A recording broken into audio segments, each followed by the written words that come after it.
Welcome back to Simple Truth. We're trying to pull some truths out of 1 Samuel chapter 22, the story of David. We're in verse 2. David finds himself in a cave, verse 1. His parents come, his family comes to take care of him. Here's verse 2.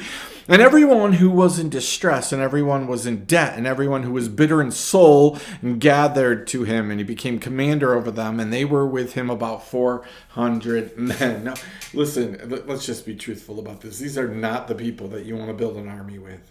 But guess what? Like people collect like people. Guess where David was? All of these things. Read the Psalms. Let's not make David into a saint. David was struggling. And David was upset. And David was frustrated. He was scared. He might have even been heading towards bitter, right?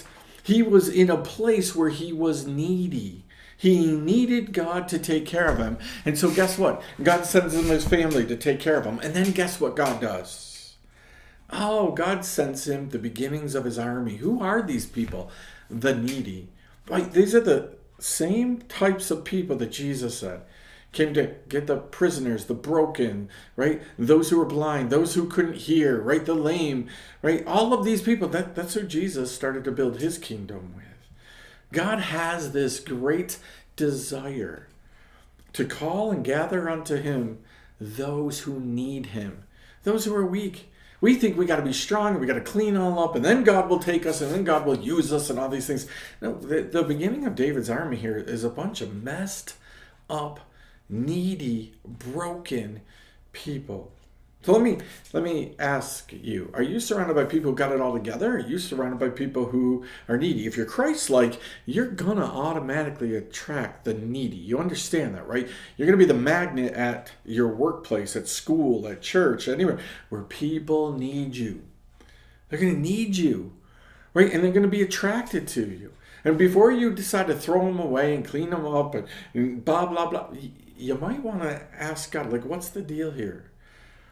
Right? What's the deal? These are the types of people that God uses. Messed up people, fishermen, shepherds, all kinds of people who don't have it all together. Listen, I know if you want to build a kingdom, it's really, really great to have really rich, smart, super motivated people to build you something.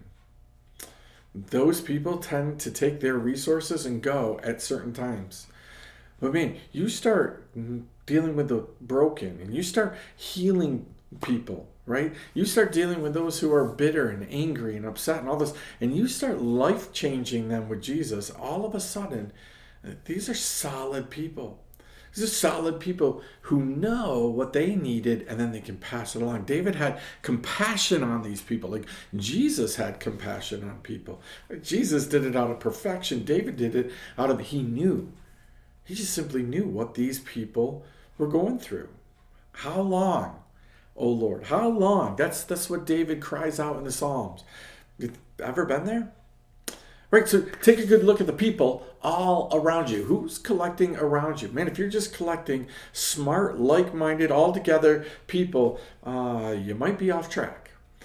But if you're starting to collect around you people who really need you, because they really need Jesus, well, you might just be on the right track. So how about you evaluate the people around you? We'll see you next time. Simple Truth.